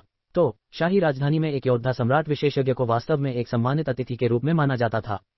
मेरे नियमों की अनदेखी करना और मेरे आनंद संघ के शिष्य को परेशान करने का साहस करना, मरो। जैसे ही आर्यन ने बोलना समाप्त किया, जो लोग सिर झुका रहे थे वे तुरंत आध्यात्मिक शक्ति द्वारा राख में कुचल दिए गए। 300 से अधिक लोग सीधे मर गए, बिना चीख भी निकाले। विक्रम सिंह, जो भीड़ में था, इतना चौंक गया था कि उसने ऊपर देखने की हिम्मत नहीं की। सौभाग्य से मैंने इस महिला को नाराज नहीं किया। मुझे उम्मीद नहीं थी कि आनंद संघ में वास्तव में एक योद्धा सम्राट विशेषज्ञ देखरेख कर रहा है। ये बहुत भयानक है। विक्रम सिंह ने चुपके से ठंडा पसीना पोंछा, उसके हाथ थोड़े कांप रहे थे। बाकी हजारों लोग चुप थे, इस डर से कि आर्यन कार्य करेगा और उन्हें नष्ट कर देगा। इस स्थिति को देखकर आर्यन जानता था कि निवारक प्रभाव एक आदर्श स्तर पर पहुंच गया है। तो उसने अपना मुंह खोला और कहा, आनंद संघ के शिष्यों का चयन बहुत सख्त है। जिनके पास 4 सितारा प्रतिभा नहीं है, उन्हें प्रवेश करने की अनुमति नहीं है। क्या 4 सितारा प्रतिभा? वह एक अद्वितीय प्रतिभाशाली है, एक ऐसा अस्तित्व जिसे पावन क्षेत्र भी शिष्य के रूप में भर्ती करने के लिए हाथापाई करेगी। बिल्कुल, यह आनंद संघ इतना अभिमानी क्यों है? और मत कहो, और मत कहो। चलो बस परीक्षण खत्म करें और चले जाएं। अगर हमारे पास प्रतिभा है तो यह अच्छा है, लेकिन अगर नहीं तो चलो बस घर चलें। जैसे ही आर्यन ने बात की, नीचे की भीड़ तुरंत उत्साह से चर्चा करने लगी। कुछ लोगों को लगा कि आर्यन बहुत घमंडी है। अगर किसी के पास वास्तव में 4 सितारा प्रतिभा होती तो वे पावन क्षेत्र क्यों नहीं जाते? चाहे वे कुछ भी सोचें, वे फिर भी एक एक करके ईमानदारी से अपनी प्रतिभा का परीक्षण करने के लिए पत्थर की दीवार पर गए। युवराज मोरे 1 सितारा, लिंगेश कोई नहीं। अल्पविराम। युवराज शाह 2 सितारे, बालकृष्ण 1 सितारा। समय धीरे धीरे बीतता गया और किसी की भी प्रतिभा 4 सितारों तक नहीं पहुंची। आर्यन कुछ निराश था, उसे इतनी उम्मीद नहीं रखनी चाहिए थी। ये कचरा यहाँ परीक्षण करने के लिए क्यों है? निकल जाओ। बिल्कुल, तुम पहले एक प्रतिभाशाली थे, लेकिन अब तुम कुछ भी नहीं हो। मुझसे दूर हो जाओ। जैसे ही आर्यन निराश था, भीड़ में एक हंगामा हुआ। सादे कपड़ों में एक युवक को भीड़ ने जमीन पर धकेल दिया, लेकिन वह दृढ़ निश्चय के साथ पत्थर की दीवार की ओर चला। हालांकि उसके आसपास के लोगों ने उसे घूंसे और लातें मारी, उसे तिरस्कार से देखते हुए। रुको, इस आसन के सामने इतनी धृष्टता करने का तुम्हारा साहस कैसे हुआ? क्या तुम मरना चाहते हो? आर्यन ने भौहें सिकुड़ी और डांटा। वह पहले से ही नाराज था और अब यहाँ लोग शोर मचा रहे थे। आर्यन कैसे गुस्सा न होता? महाशय, यह मनुष्य बस एक कचरे का टुकड़ा है, उसका परीक्षण करना व्यर्थ होगा। भीड़ में से एक व्यक्ति बाहर निकला और आर्यन को चापलूसी भरे भाव से देखते हुए कहा, ओह कचरा, तो तुमने अभी क्यों कहा कि वह पहले एक प्रतिभाशाली था? आर्यन ने भ्रम में पूछा। महाशय, आप नहीं जानते, लेकिन उसके पास पहले वास्तव में 5 सितारा प्रतिभा थी, लेकिन अब उसके पास कोई सर्वोच्च दिव्य कला नहीं है। ये सुनने के बाद आर्यन की आंखें चौड़ी हो गईं। ये क्या यह उन पुरानी कहानियों का नायक नहीं है? रातों रात एक प्रतिभाशाली कचरे का टुकड़ा बन जाता है, कई सालों तक धमकाया जाता है, फिर एक चमत्कारिक मुठभेड़ प्राप्त करता है और शिखर पर चढ़ता है। क्या मैं धनवान बनने वाला हूँ? हे भगवान, ओह भगवान! संघ की दिव्य आत्मा को इस बात की परवाह नहीं होगी कि तुम अब कचरा हो। जब तक तुम्हारे पास 5 सितारा प्रतिभा है, तुम आनंद संघ में शामिल हो सकते हो। आर्यन ने अपने उत्साह को दबाया और सादे कपड़ों में युवक से कहा, तुम्हारा नाम क्या है? मैं महाशय को सूचित करता हूँ, मेरा नाम अर्जुन है। हालांकि अर्जुन सादे कपड़ों में था, उसकी आंखें बहुत दृढ़ थीं। उसने अपनी चोटों को सहा और आर्यन से बात की। तुम ही हो, युवक? आर्यन ने अर्जुन को बड़ी खुशी से देखा। यह अर्जुन निश्चित रूप से भाग्य का धनी था। बुरा नहीं है, यदि तुम चाहो तो तुम सीधे मेरे आनंद संघ में शामिल हो सकते हो। आर्यन ने अर्जुन को संतुष्टि से देखा और कहा, क्या?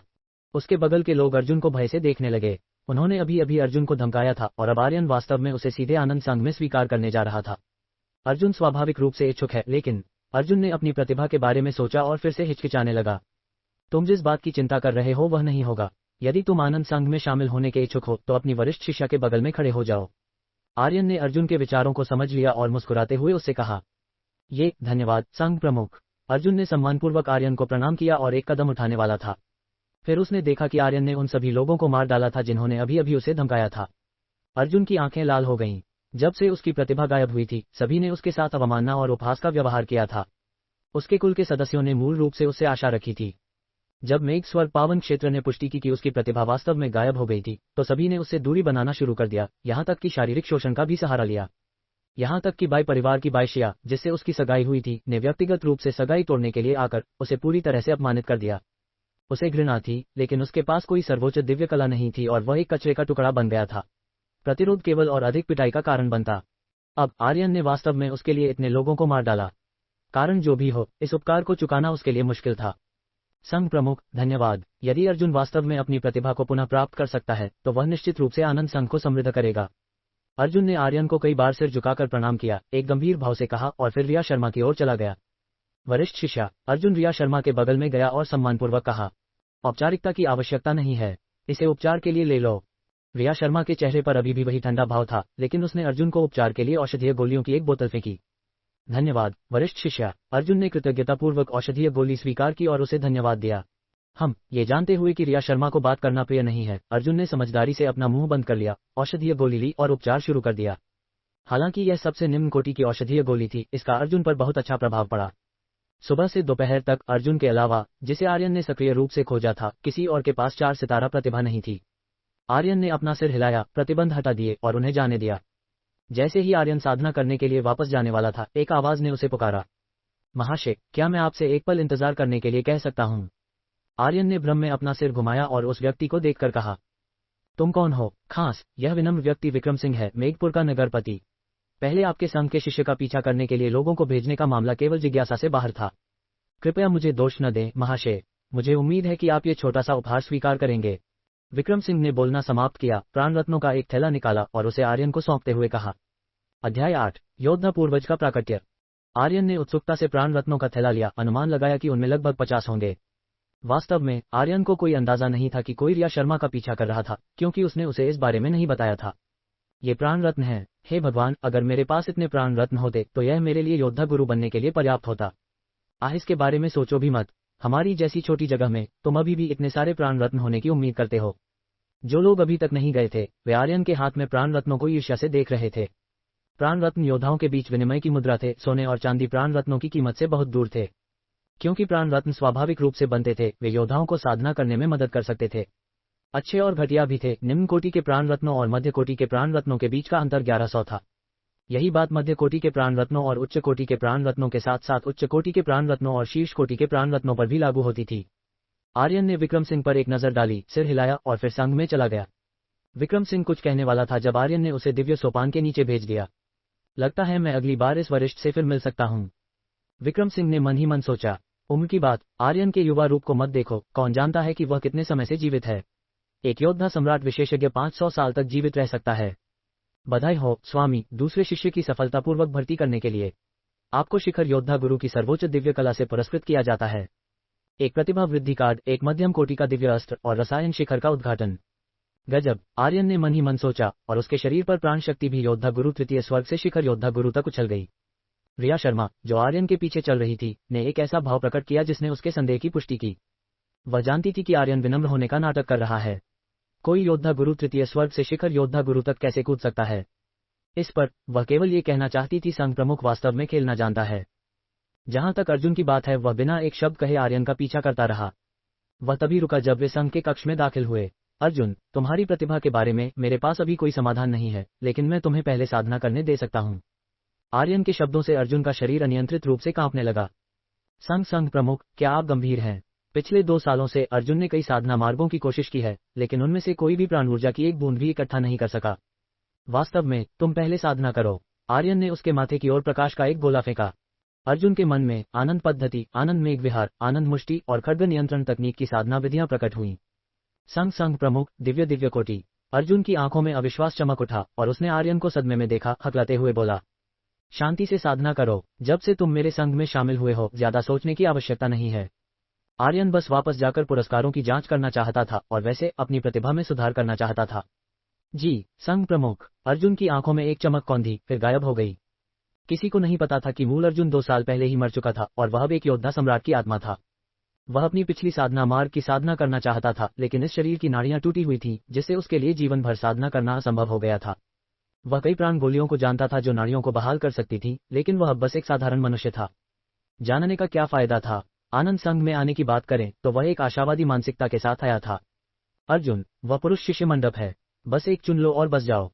वह गुरुत्व कक्ष है, अगर तुम्हें लगे कि तुम्हारी साधना धीमी है तो तुम अंदर कोशिश कर सकते हो। आर्यन ने पुरुष शिष्य के छात्रावास की ओर इशारा किया, फिर उन दोनों के लिए गुरुत्व कक्ष की ओर इशारा किया और कहा, जी संघ प्रमुख। दोनों ने सम्मानपूर्वक प्रणाम किया। आर्यन उस स्थान से गायब होने वाला पहला था, एक ऐसा कदम जिसने अर्जुन को बहुत चकित कर दिया।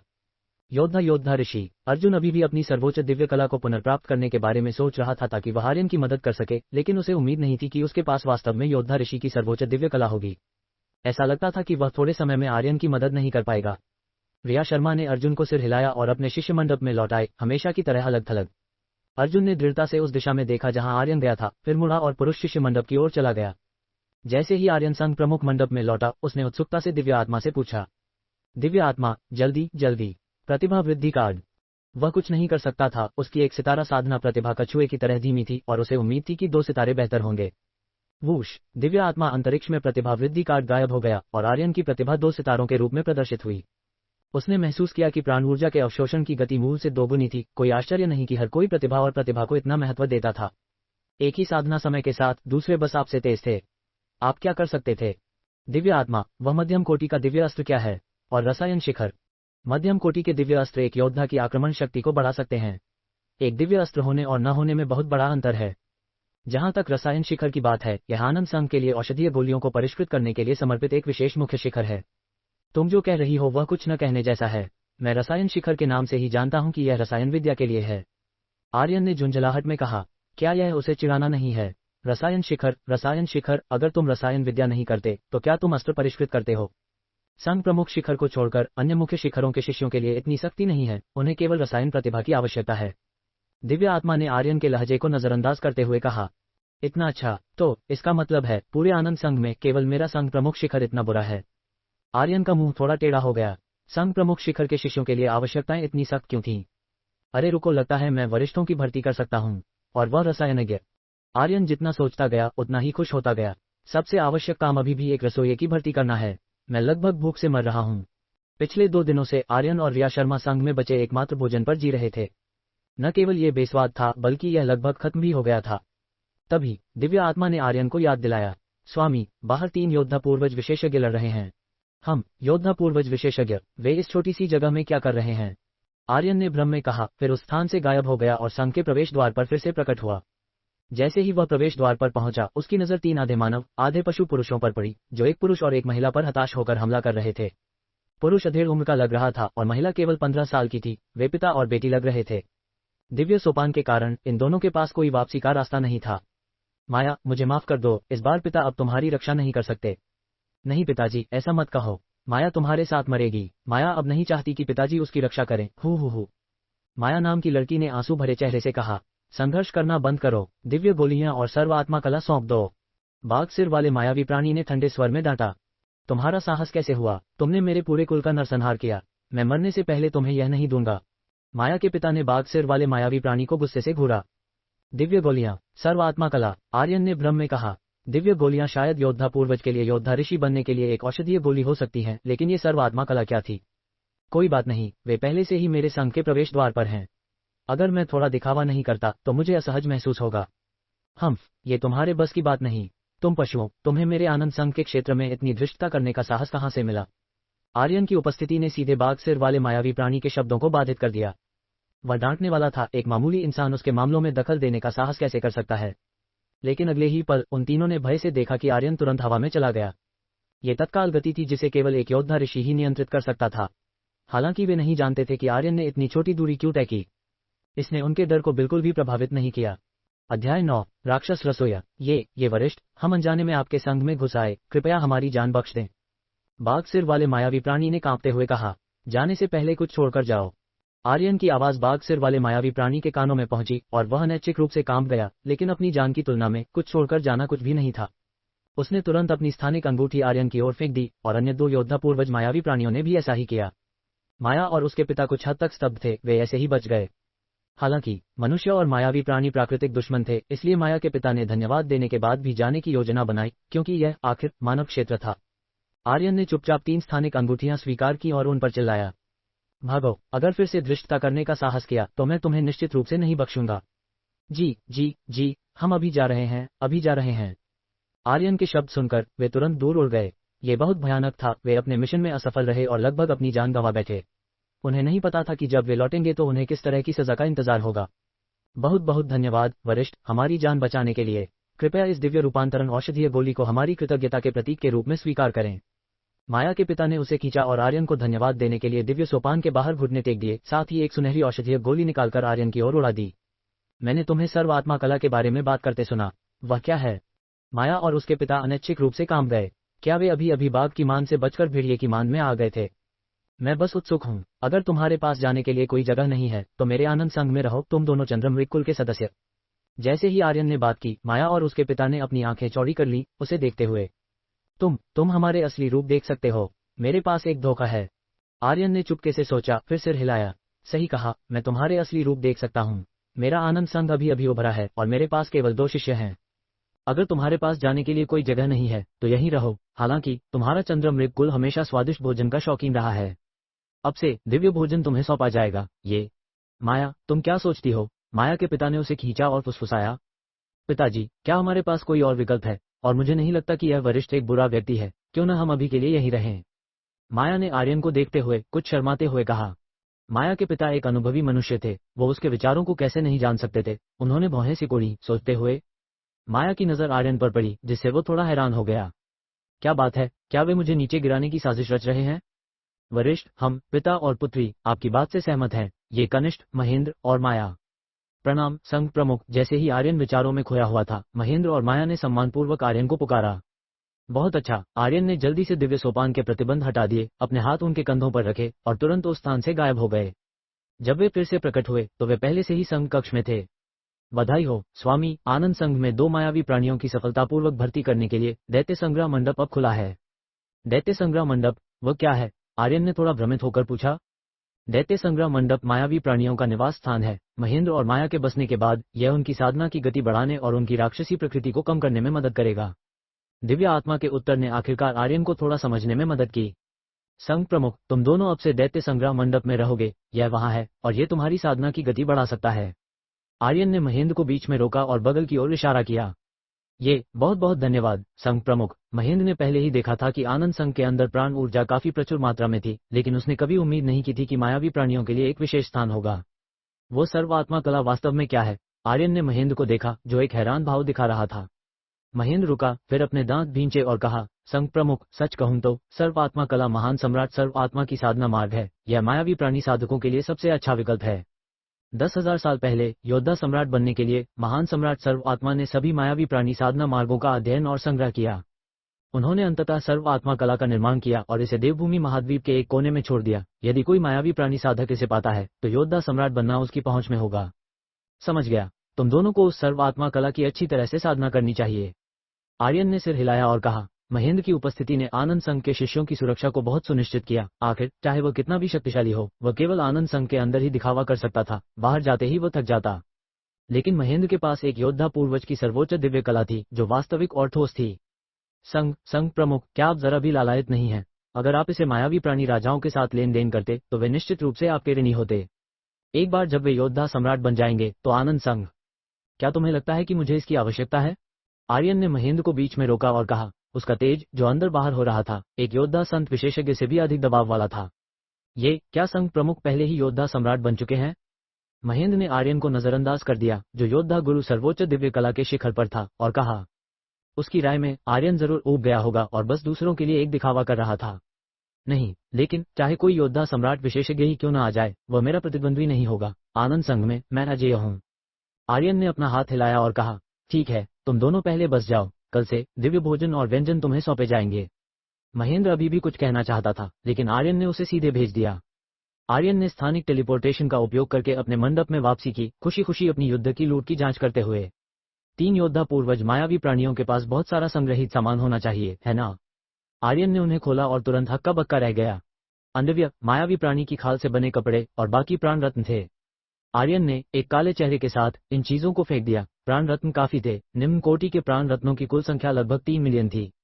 5,000 मध्य कोटि के प्राण रत्न भी थे। जहां तक उच्च कोटि के प्राण रत्नों और शीर्ष कोटि के प्राण रत्नों की बात है, उन्होंने उन सभी का उपयोग कर लिया होगा। एक भी नहीं था। आर्यन ने कुछ तिरस्कार के साथ कहा। वे योद्धा पूर्वज हैं, वे इतने गरीब कैसे हो सकते हैं? उनके पास एक भी दिव्य अस्त्र नहीं है। स्वामी, आपको संतुष्ट होना चाहिए। ये प्राण रत्न आपके लिए बहुत बहुत लंबे समय तक साधना करने के लिए पर्याप्त हैं। दिव्य आत्मा की आवाज आर्यन के मन में पहुंची। ठीक है, ठीक है। अगली सुबह आर्यन रसोई से आने वाली सुगंध से आकर्षित हुआ और गंध का पीछा किया। रसोई में चलते हुए उसने महेंद्र और माया को भोजन तैयार करते हुए देखा। साधारण सब्जियों को इतनी सुगंधित महक के लिए तला जा रहा था, और वे मांस, सबसे महत्वपूर्ण बात, उबलते हुए दिव्य चावल। आर्यन ने अनजाने में अपना थूक निगल लिया, चुपके से सोचते हुए, मैंने सही रसोईया पाया, वो मुझे लगभग भूख से मार रहा है। संघ प्रमुख, आप यहाँ हैं, कृपया एक पल इंतजार करें, रात का खाना जल्द ही तैयार हो जाएगा। माया ने आर्यन को देखा और मुस्कुराते हुए कहा, अच्छा है, बहुत सुगंधित महक आ रही है। आर्यन ने देखा कि जब महेंद्र खाना बना रहा था तो उसने बर्तन को लपेटने के लिए प्राण ऊर्जा का उपयोग किया, जिससे व्यंजन बहुत सुगंधित हो गए। इसके अलावा इसने साधना में भी मदद की। ये चंद्रमृग कुल बस जन्मजात रसोई हैं। जब आर्यन पास के भोजन कक्ष में अपने भोजन का इंतजार करने के लिए बैठा तो रिया शर्मा और अर्जुन भी सुगंध से आकर्षित हुए। संघ प्रमुख, वे कौन हैं? अर्जुन ने महेंद्र और माया को भ्रम से देखा। ऐसा लगता था कि उसने इन दोनों को पहले कभी नहीं देखा था।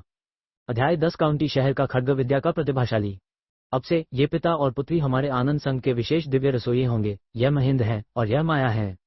आर्यन के बोलने के बाद उसने रिया शर्मा और अर्जुन की ओर इशारा किया और महेंद्र और उसकी बेटी से कहा, ये सबसे बड़ी शिष्य रिया शर्मा है और दूसरे शिष्य अर्जुन हैं। प्रणाम वरिष्ठ महेंद्र, कुमारी माया। चारों ने झुककर अभिवादन किया। महेंद्र और माया चंद्रमृग कुल से हैं। तुम्हें उनके मायावी प्राणी होने के प्रति कोई पूर्वाग्रह नहीं रखना चाहिए। आनंद संघ के भीतर सभी के साथ समान व्यवहार किया जाता है, चाहे बाहर तुम्हारी पहचान कुछ भी हो, यहाँ तुम आनंद संघ के एक व्यक्ति हो। आर्यन के शब्दों ने महेंद्र और उसकी बेटी को गहराई से प्रभावित किया। कई संघ ज्यादा से ज्यादा मायावी प्राणियों को संरक्षक मायावी प्राणियों के रूप में पकड़ते थे। उन्हें ऐसा व्यवहार कैसे मिल सकता था? अगर वे किसी महावरिष्ठ के मायावी प्राणी होते तो ठीक होता, लेकिन उन शिष्यों के मायावी प्राणी, उनमें से ज्यादातर का अंत दुखद होता, यहाँ तक कि भागते समय तोप के चारे के रूप में भी इस्तेमाल किया जाता। अब महेंद्र और माया ने आनंद संघ के प्रति और भी मजबूत अपनेपन की भावना महसूस की। जी संघ प्रमुख, जल्द ही 9 व्यंजन, मांस और सब्जियों का मिश्रण और सूप मेज पर जोड़े गए। आर्यन ने मेज पर रखे भोजन को देखा और जी भरकर खाने से खुद को रोक नहीं सका। उसमें संघ प्रमुख की कोई छवि नहीं थी, जबकि रिया शर्मा धीरे धीरे चबा रही थी और अर्जुन और महेंद्र भी काफी शालीनता से खा रहे थे। केवल माया, वो लड़की, एक निवाला लेती और फिर आर्यन को देखती, जिससे आर्यन खिन्न महसूस करता। बहुत बहुत स्वादिष्ट। 10 मिनट बाद आर्यन ने बड़ा चढ़ाकर अपने पेट पर हाथ फेरा और कहा, जब तक संघ प्रमुख को प्रिय है। महेंद्र अभी भी चिंतित था कि यह आपके स्वाद के अनुरूप नहीं होगा। आर्यन की टिप्पणी सुनकर महेंद्र मुस्कुराए बिना नहीं रह सका। एक रसोई के रूप में सबसे खुशी की बात निस्संदेह दूसरों से अच्छी समीक्षाएं प्राप्त करना है। अर्जुन, स्थिति कैसी है? क्या आनंद पद्धति तुम्हें साधना करने की अनुमति देती है?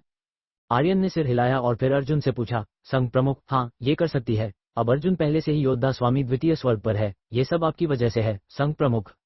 अर्जुन ने अपनी चॉपस्टिक नीचे रखी और उत्साह से कहा, बहुत ज्यादा उत्साहित मत हो, धीरे धीरे साधना करो और काम और विश्राम में संतुलन बनाओ।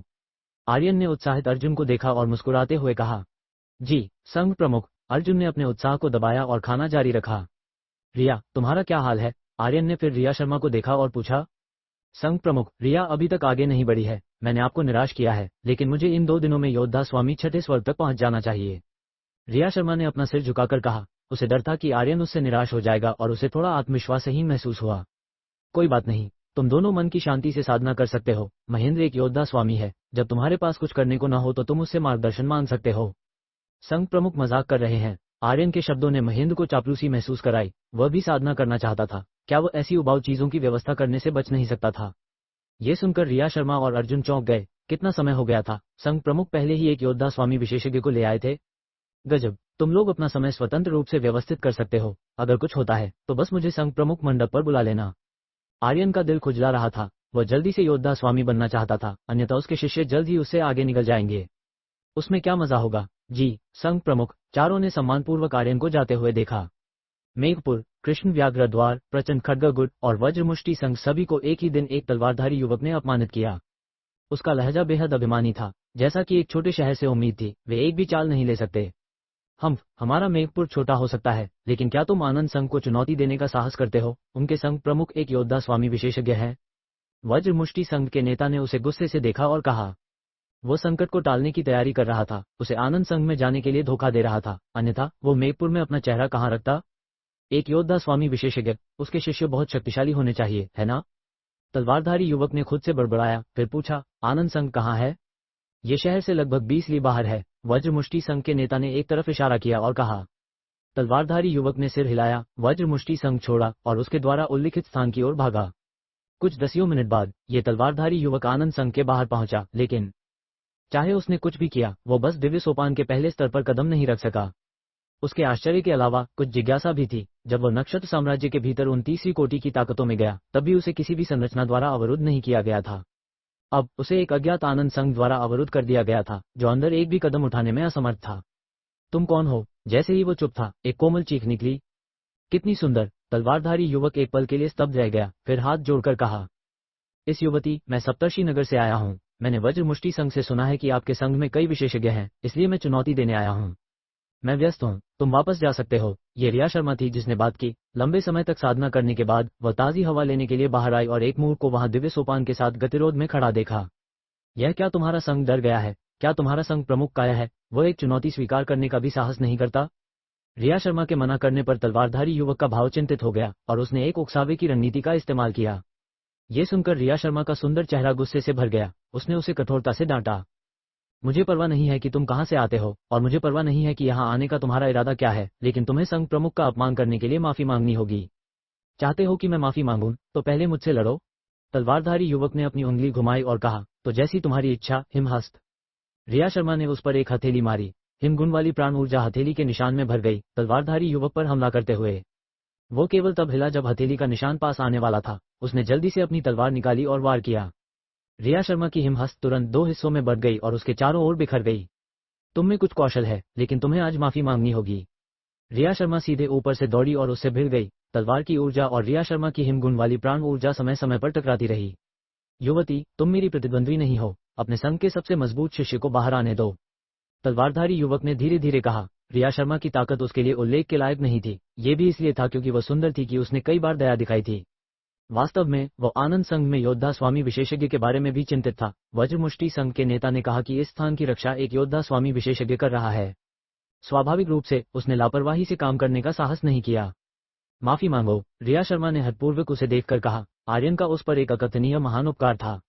वो कभी भी किसी को आर्यन का अपमान करने की अनुमति नहीं देगी, भले ही इसका मतलब मौत हो।